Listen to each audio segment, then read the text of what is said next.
Hello and welcome. This is your instructor. In the last session, we have discussed about how we can download the Python from the internet and how to install Python in the computer.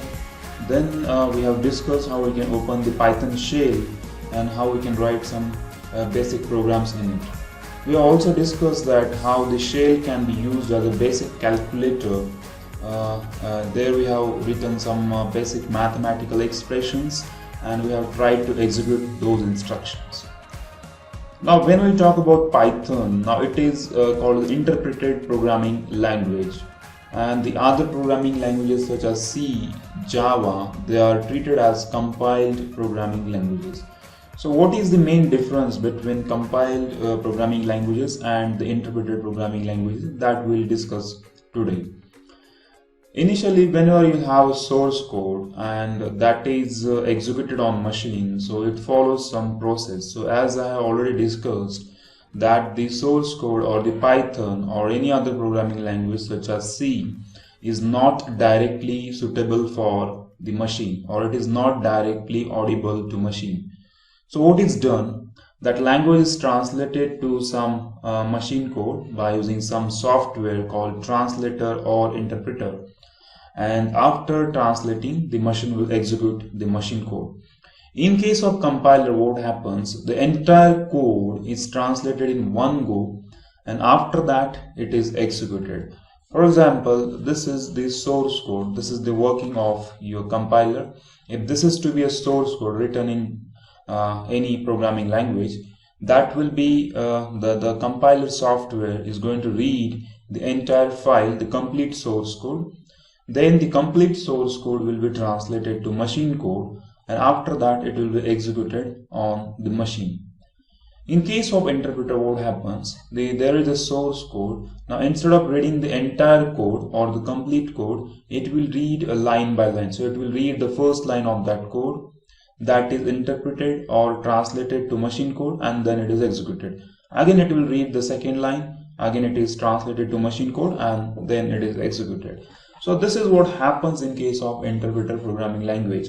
The Python follows this architecture and the Python is interpreted programming language as opposed by other programming languages such as C and Java.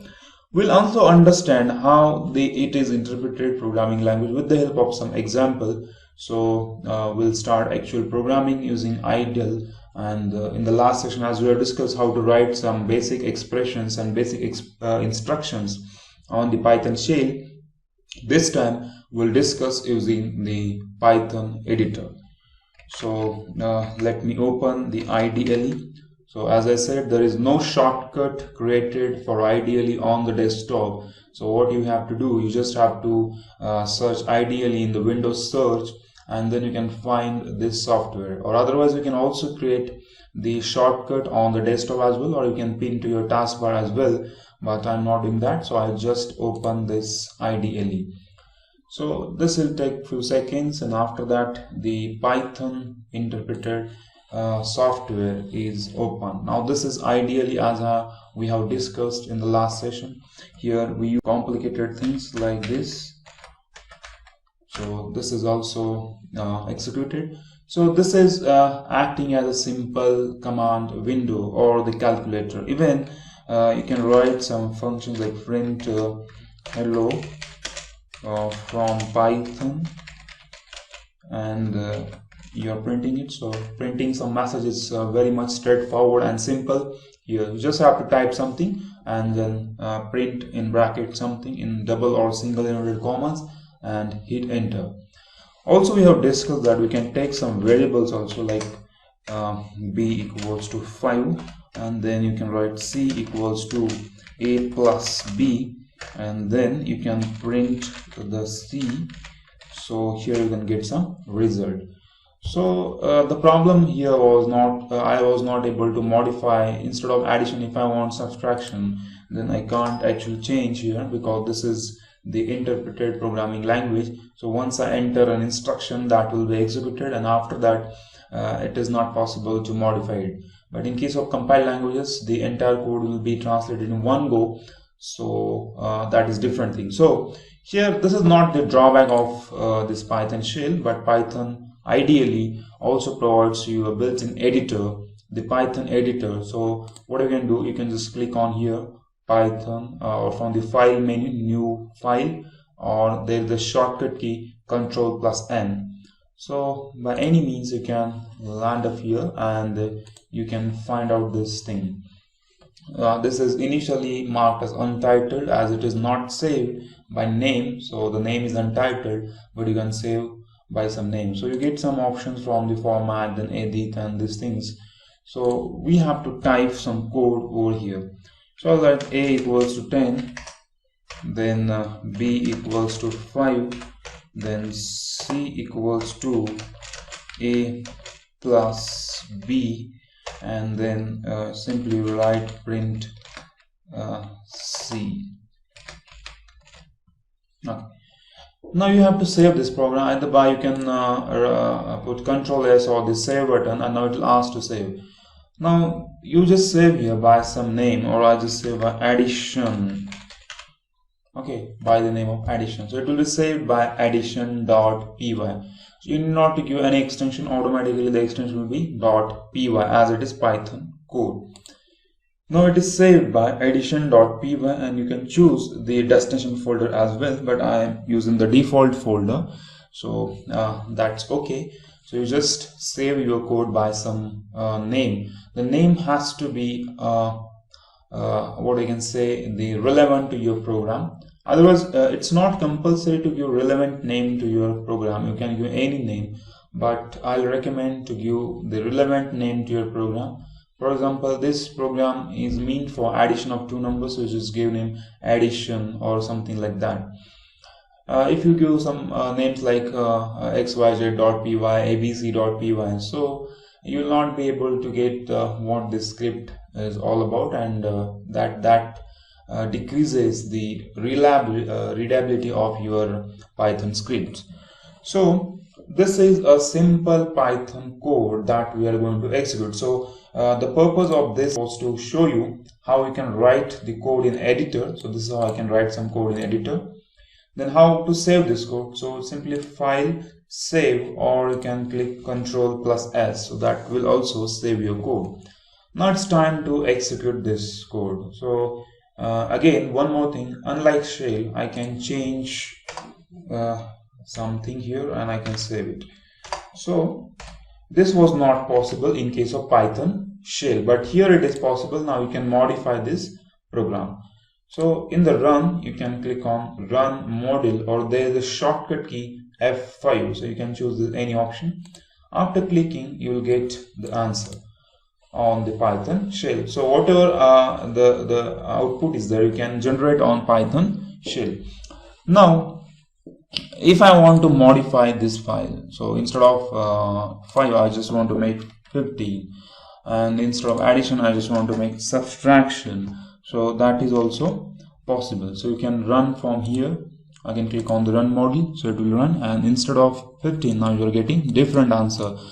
So here it is called as Python editor, and you can write some Python code over here, and you can save this code in particular format, particularly in .py extension. It is automatically saved by .py extension. You can even modify this code in future. So if you want to modify this code, so it's possible that you can modify this code. So that is the advantage of using Python editor instead of Python shell. But from Python shell you can directly put some commands and that will be executed. So that is the difference between Python editor and Python shell. So the shell is interactive, where you can put any command and it will be immediately executed, and in case of editor you can write the entire code, and after that you can send this code to the interpreter and that will be executed. So the major difference between compiled language and this is that in case of compiled language you will not get direct option to run your module or run your code. The first option will be compiled. So in case of compiled languages you have to compile this code. So that means the entire code is read and that will be translated. So once it is translated, then you will have to run the code. So there are two options in case of compiled programming languages. Firstly, you have to compile your code, and once you compile your code successfully, then you can run or execute your code. So this is the case with traditional C programming. Now let's say here I am making some mistake. Print D. Now here clearly the D is not in the picture and it is not declared before. So there is error that this D is not defined. But in case of interpreted programming languages, as I said, every instruction, so here you can again look at this block diagram. Every instruction is read, then it is translated, and then it is executed. Again the second instruction will be read. So in case of compiled programming language, what happens? This entire code is read in one go, again it is translated in one go, and after that it is executed. So that means if there is an error in particular line or even in a single line, that will be highlighted during the compilation or during this translation. And if it is not compiled or not translated, then it will not be executed. Not even a single line will be executed. So same thing will observe. So what happens? So here in this case, if this was a compiled language, what will happen? This entire code will be read at one go. Then the compiler will try to translate this code. During translation, it will find that here is the error, that this is not defined. So after that the execution will be terminated, or there will be no execution, not even a single line will be executed if this was the compiled programming language like C. But as it is interpreted programming language, as it is Python, so here what will happen? Initially it will read this line, then it will be executed, then this line, then it will be executed, then this line, then it will be executed, and again this line, and again this line will also be executed. And after this, as it will read this line, and during translation it will find that there is an error, so only this line will not be executed. So if I run this code now, all these lines will be executed and only this line will generate the error. So that's the biggest difference between compiled language and the interpreted language. So let's check whether whatever we are saying is happening. So here you can check. So this is executed, -5 is printed, but after that it is showing that name error, the D is not defined. Okay, so let it be. So this is what it generates, the error.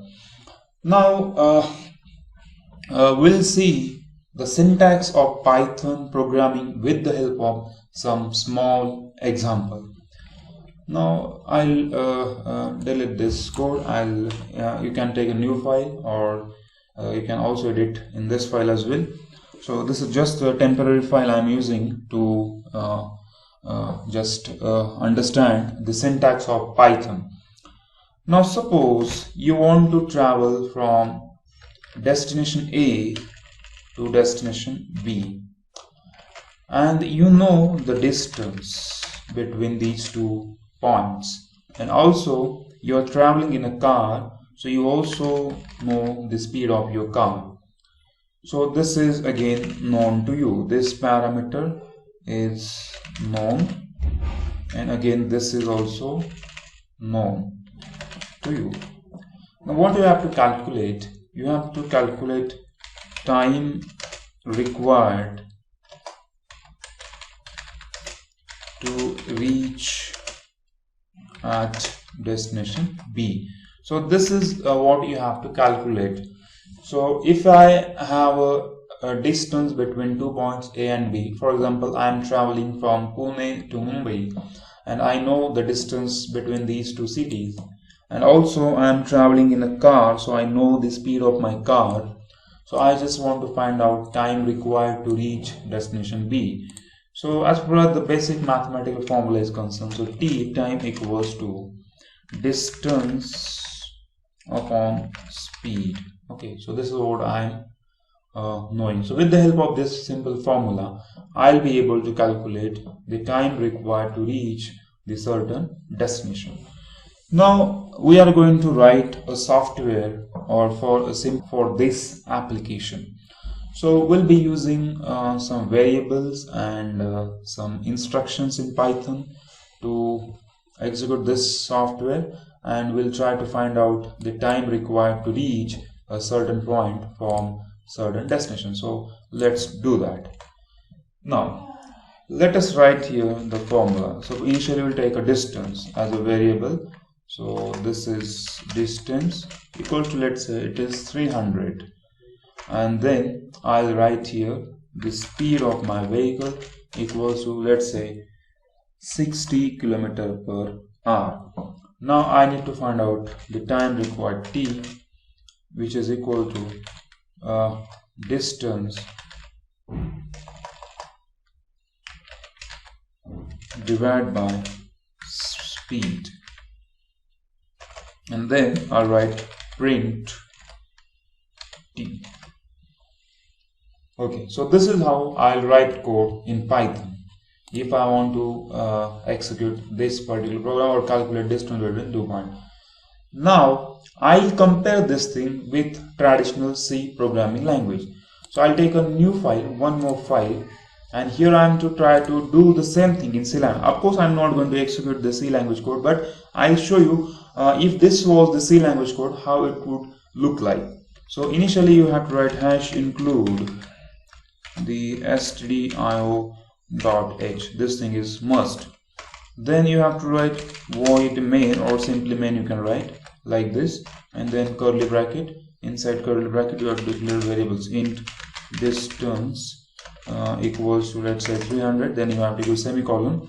Then int speed you have to define. Then this should be 60, and then semicolon. Then you have to write t equals to this is distance divided by speed, and then semicolon. Then you have to write printf, this function, printf function. Then you have to write %d, okay, %d as it is the integer number, comma this t. Okay, so I'm taking on the whole numbers, and after that you have to write like this. Now with the help of this code, this is the code you will have to write if you are using C programming language to do the same task. Of course, if you are not aware about this programming language, C programming language, that's totally fine, but I'm showing you how the C language code for the same task would look like. So this is the C language code in order to calculate the time required to reach certain point, and this is the Python code. Clearly it is very much simple to understand, straightforward, and it takes less number of lines, okay, as compared to any other programming language. This is one particular difference, the number one difference that we can observe, that it needs lesser number of instructions or less number of lines of code to do the same task. So that's why the Python is very much easy. You'll find that Python codes are very much short in terms of the number of lines of code. So that is the number one observation. Now again look at this code. Number two observation: in order to use the C programming language, you should include some packages, some libraries here. At least stdio.h, it's must if you are reading this printf or scanf kind of function. This is very straightforward function, just printing something on the screen. Even that, in order to use that function also, you need to include some external library or the standard library here, like stdio.h. But here in this Python you do not find any kind of library. So that means many functions can be built in inside the Python programming language, such as this print is a built-in function. You need not to include any library or package for this function. So that is number two observation. So number one is that it will take a less number of lines. Number two, the many functions like print can be the built-in functions in Python, so that we do not need to add external library over here. Number three, in C language, this main function is compulsory. Writing this main is compulsory. This main function is compulsory. Without the main function, the C program will not be valid. So you have to write main function. Without main function, you cannot call this program as a C language code. So this is compulsory function in case of traditional C programming. That is not the case with Python. So Python doesn't need any kind of main function here. It will execute without main function. This is number 3. Number 4. In case of Python, you have to use this opening and closing curly brackets in order to indicate that this is the part of main function, and this opening and closing curly bracket is compulsory and it is required. In case of Python, we are not using any kind of curly bracket, so that is again the one of the important thing in case of Python. Again, the next observation is in case of C programming language, every statement will end up with the semicolon. So here you can see there is a semicolon, here is again semicolon, semicolon and semicolon. In case of Python, you need not to have any kind of semicolon at the end of any statement. So in case of C programming language, even if you write this thing, instead of writing here, you can write this thing here also, that is again valid, because after the semicolon, the next instruction will be treated as different line in case of C programming. But that is not the case of Python. So in case of Python, if you write like this, that will be invalid. Okay, because you have to write instruction on every new line. So ultimately the enter key will detect the new line, and that will be the separate instruction. Every new line is the separate instruction in case of Python. In case of C, the semicolon is used to distinguish between two different instructions. So that's the case with the C language. Again, in case of the print function in C, you will have to use this format specifier. If it is the integer number, if the t is integer, again I have committed one more mistake here. You have to t in case of C, because you are using this variable and that must be previously defined, and some format specifier must be used indicating that it is integer type. If it was floating type, then I would have to use %f in that case. Okay, but in case of this language, here you have declared the t variable, but it is previously not defined, and that is perfectly fine. So no worries about it. So let's see whether we are not giving any opening and curly brackets, we are not adding external library, even we are not putting any kind of semicolon like C programming language, even we are not writing any kind of %d, %f format specifier here. Can this code still going to run, or it will generate some errors? So let's check it. So once I run this, it will run it, and again it is showing 5.0 as the output, and which is correct.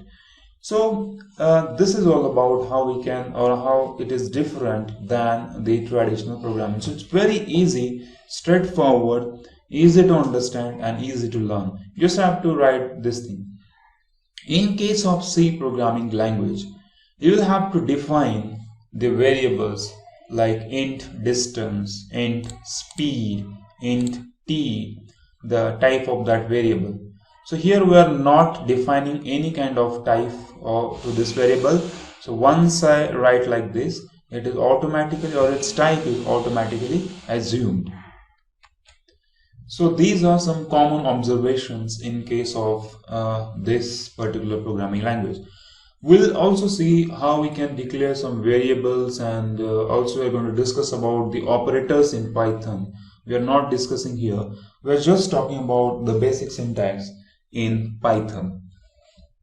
Secondly, I'm not using any opening and closing curly brackets, but there is something that you have to worry about in Python. For example, in case of C language, if I give additional space over here and any mismatch of spaces like this, or even like this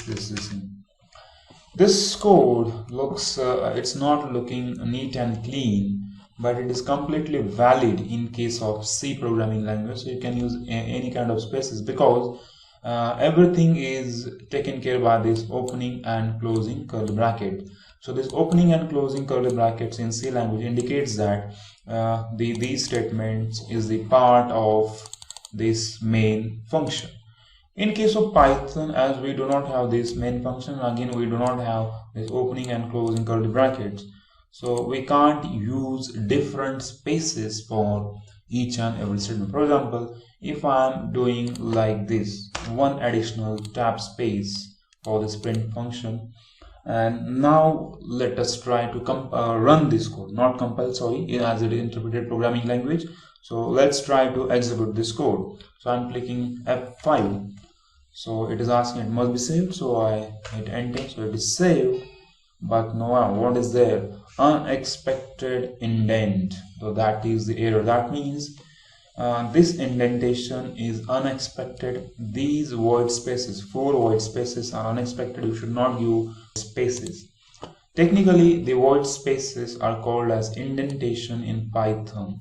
So indentation is very important concept in Python. The void spaces are very much important. They are used to define the scope of if statement, else statement, ellipse statement, for loop and while loop, or any other function or any other block in the Python.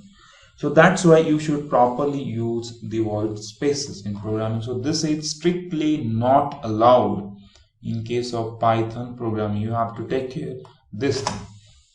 Okay, so this is one important thing that you have to understand, and this is actually a good thing in case of Python programming as well, because if you are putting proper spaces and proper indentation to each and every line in your code looks neat and clean.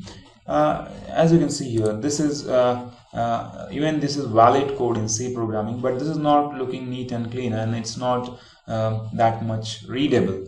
But if it is compulsory to put a proper spaces in Python code, so your Python code will become more readable and more understandable. So that is a great thing in case of Python.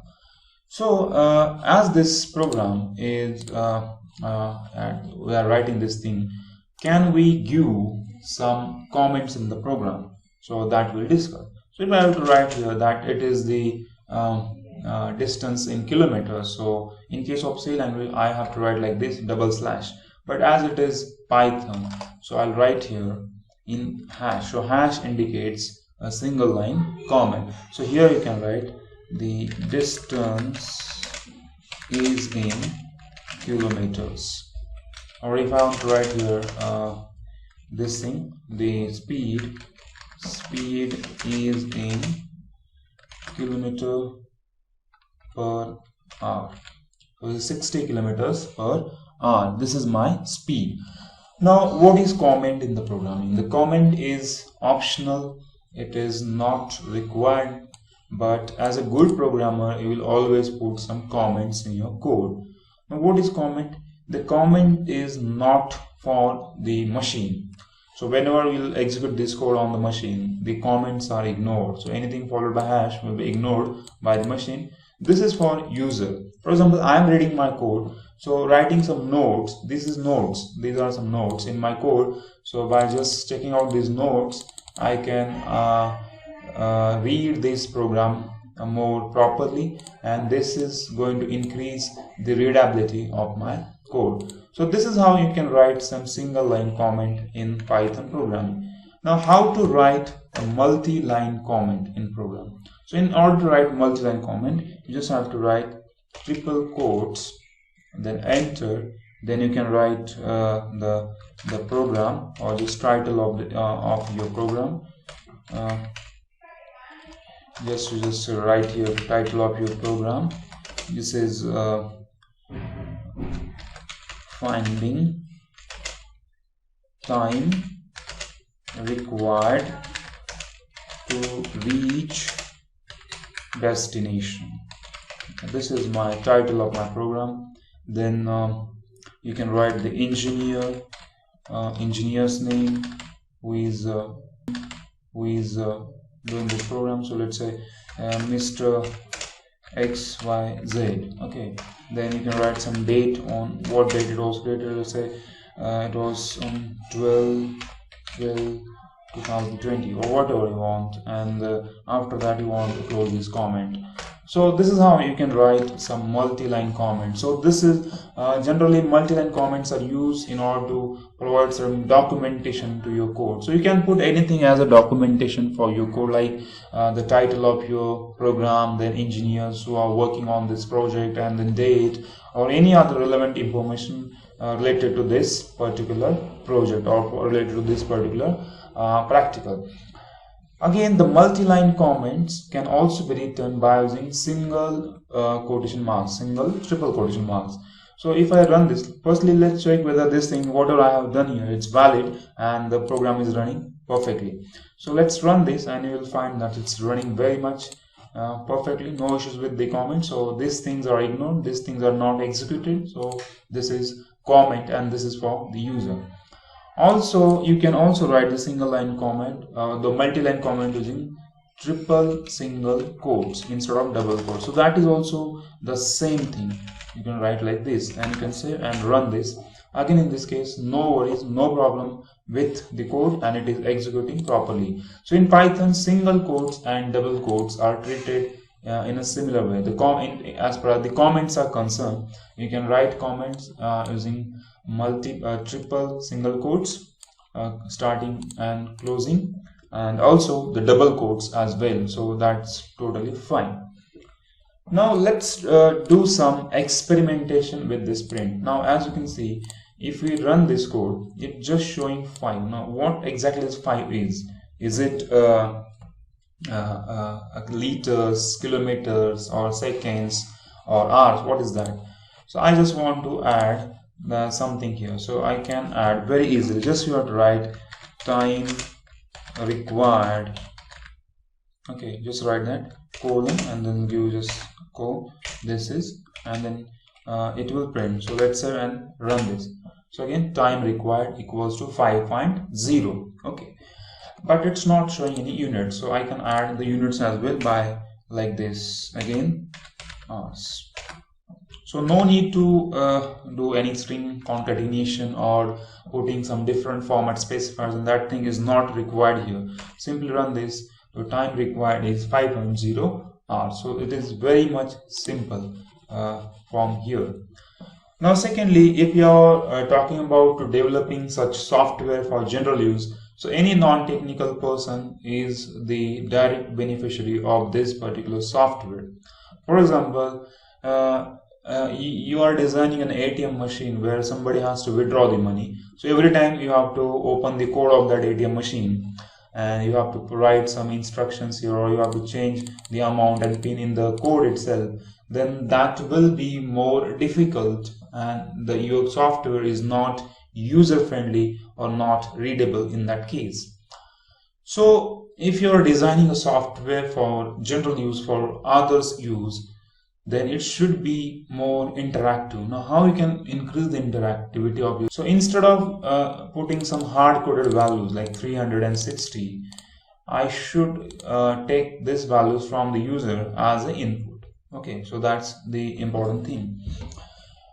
We will do that. Before doing that, let's try to understand what are the different kind of errors that this software is going to, or this thing is going to generate. For example, if I write S capital here instead of small s, now this language is case sensitive. So if I'm writing like this, what kind of error this is going to generate? So let's check it out. So it is showing name error, that name speed is not defined. So whenever you'll get this kind of error, simply you have to read this error, name error, that is speed is not defined. That means the speed is not defined. So that means either you haven't returned or you haven't declared the speed variable, or there are some spelling errors inside this speed variable.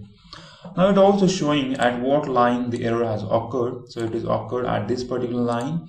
So you have to correct that error. So that means error is here. So this is one kind of error that you can get whenever you are encountering such kind of thing. Okay, so again, now what we are going to discuss is that if even if I keep this T capital or something like that, that is again going to show some error. Or otherwise, if I miss a comma here. Now let's check if it is giving some kind of error. Now it's showing invalid syntax, that as far the syntax is concerned, here your syntax is invalid. Syntax means the grammar is invalid, so that you have to correct. For example, if I miss this bracket, what will happen? And try to run this code again. Unexpected, this end of line character is passing. This is some kind of character is expected here, so again you will put here some character or like this, and it will complete, or it will rectify that issue. Okay, so now I was talking about to make this code more readable by writing some input commands here. So input, and I just write enter in single or double quotes, enter the distance. Okay, now in order to justify that single quotes and double quotes are treated similar, I'll write here input enter the speed. So I was talking about, I just want to justify that single and double quotes are same in Python as far as the string and the comments are concerned. So I'll write one thing in double quotes and the second thing in small or a single quotes. So in this case it should not generate any error. Okay, now as far as this program is concerned, there is no grammatical mistake, no syntax error by just observing this code. Secondly, this is distance and this is speed, it's perfectly fine. And as far as the formula and everything is concerned, everything should be fine. But there is still some error in the code. It's not all about the syntax, but something is wrong with this code that we'll check whenever we run this code. But this will execute, this will execute, and there will be some problems at this line that we'll see. Now, reason I am purposefully putting some error in this code, that I want to show you how to rectify the error, how to read the error, and how to understand that error, and how to rectify that error. That's why I am purposefully putting some error in this code. So now let's run this. So when I run this code, the initially it is asking for distance, so it's perfectly fine. So it is 300. Now the distance is 300. Then it is asking for the speed, so I'll give 60 as the speed, and now it should calculate with that formula and it should execute my code. But whenever I'll hit enter, now here is the type error, something different error I got. Unsupported operand type for this string and string. Now this operand means some on which we are going to perform some operation. So here in this case, this distance and speed, these are operands, and the division operator is performing some operation or division operation on these two variables or the operands. It is also showing that the error is on this line, and on this line the distance and speed, these two are operands, and this is operator. So unsupported operand for this operator, that for division, so that means you can't divide distance with speed. This is what it is saying. But observing these values, so it's possible in mathematics that in order to divide this 360, it's not a big deal. You can easily divide 300 by 60. So from mathematics point of view, it's not wrong, but here it is showing that it's wrong.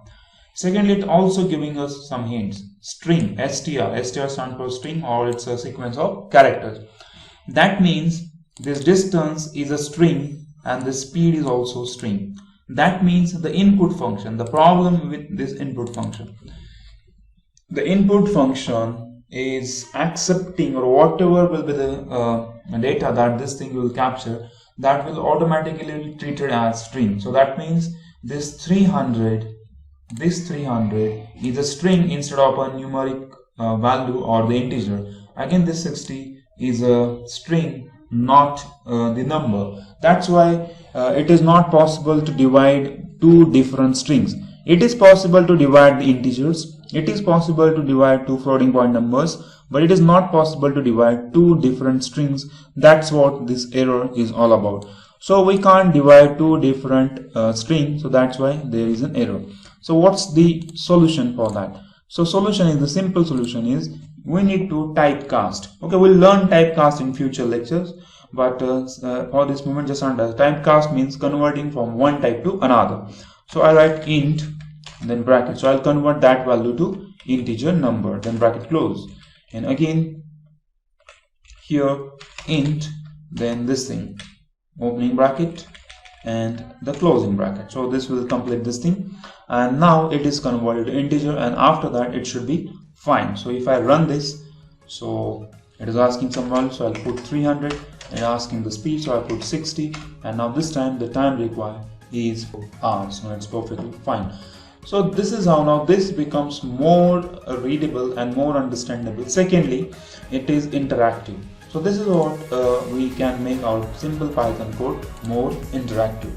Okay, so that's all for today's session. In the next session, we'll discuss about how we can declare some variables in Python, then data types, and how we can perform some operations on our data. So stay connected with me, and thanks for watching.